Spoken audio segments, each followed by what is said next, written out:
Hey guys, DG Thunderer here. Today I want to talk about two controversial topics in Gwent, the Coinflip and Carryover. I'll break down why these are so important and suggest ways that CDPR can balance them out for Homecoming. Neither of the ideas I suggest are original, but I want to consolidate them both in a single place since the ideas interact with each other. The ideas come from Vanitas Cabal and Adam Nadrak, and you can find links to their videos in the description below. Winning the coin flip and going second is important because it gives you control of the pace of the round. There are two main strategies available to you, playing for value and playing for cards. To play for cards, you pressure your opponent, making sure you stay ahead of them with every play. If executed well, the opponent either loses the round on even cards or wins the round down 2 cards.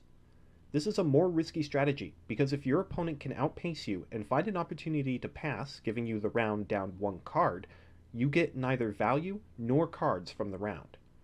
If it is successful though, taking an extra card into round 3 usually wins the game.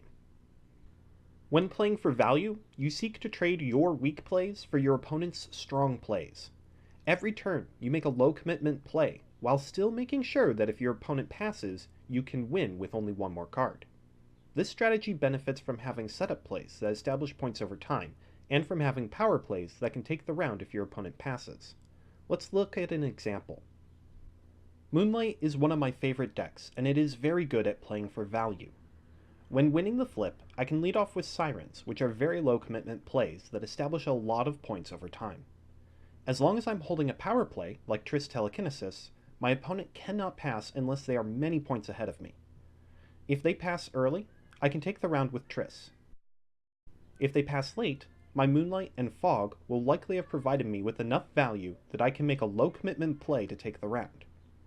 If they make a lot of power plays and run away with the round, I can simply pass, giving them the round, but knowing that they will have fewer power plays for later rounds. When the player who won the coin flip plays for value, the round always ends with the winner down 1 card, as expected. If the strategy was executed properly though, it also ends with the player who lost the coin flip spending significantly more of their resources. This gives the coin flip winner more value going into the 3rd round. While these two strategies are mutually exclusive, it is possible to switch between them in the middle of the round. For instance, if you're playing for value, and the round goes for a long time, you might find that your points per turn are slowly overtaking your opponent. You may then decide to use the power play, which was being saved to take the round. If you overtake your opponent's points with that play, the points per turn you have already set up will likely guarantee that you walk away from the round with an extra card. If you lose the coin flip, your strategic choices are all about how you respond to your opponent's strategy. Granted, there are decks that provide exceptions to this rule, such as Greedy Consume, but the majority of decks have no proactive decisions if they lose the coin flip. If your opponent plays for value, you have to decide if you match their low value plays or if you willingly sacrifice value to try to win the round before it goes on too long. If your opponent tries to pressure you and take a card, you can either try to outvalue them or accept the fact that you'll lose a card. While these decisions matter, the fact that they are all in response to your opponent means that you have very little control over the pace and length of the round. Understanding these strategies makes you realize that there is no flawless way to fix the coin flip. The player who goes first will always be reacting to the pressure applied by the player who goes second. There is no way to remove that. There are, however, ways to alleviate that.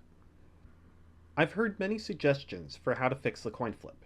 Giving flat points to the player who goes first doesn't work because different decks value winning the flip differently. The only balanced approach that I have heard comes from Vanitas Cabal, who suggests that players place bets to win the flip. The way this would work is both players place bets in secret, and whoever bets more wins the flip and goes second. The player who bets less gets points equal to the amount of the other player's bet. The points are untouchable, they cannot be scorched or removed in any way.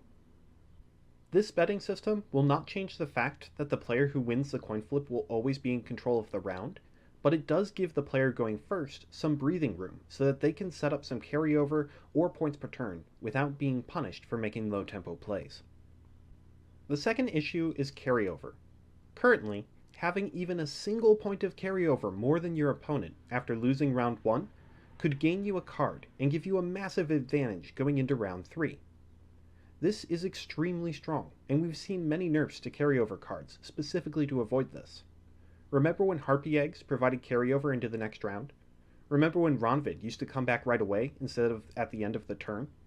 Not even too long ago we had War Dancer providing carryover. These have all been extremely problematic, even though they've all been very small amounts of points. The best way to fix carryover comes from Adam Nadrak. He suggests that we reverse the system for who starts round 2 and 3. Currently, winning a round means that you will go first in the next round. This makes a lot of sense intuitively.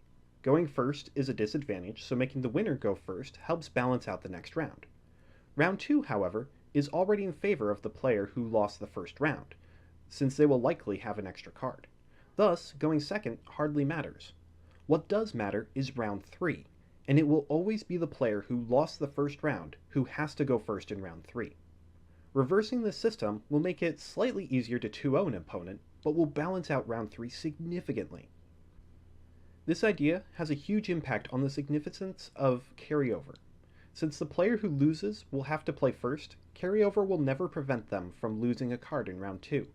Instead, it'll help them not get pressured in round 2 and thus allow them to make more setup plays for round 3. Now carryover is never about saving a card, but simply about providing tempo for the next round. With this system, even old War Dancer, old Harpy Eggs, and old Ronvid are not problematic.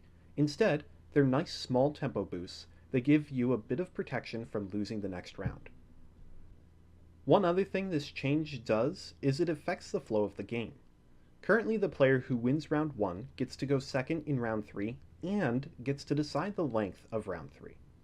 Both of these are big advantages.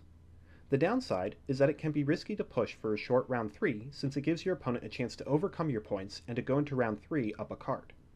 Because of this, the game naturally favors decks that like longer round 3s, since they can dry pass round 2, guaranteeing their card advantage and getting a long round 3 like they want. With this change I'm proposing, though, the winner of round 1 gets to determine the length of round 3, but has to go first. This is a much more balanced situation.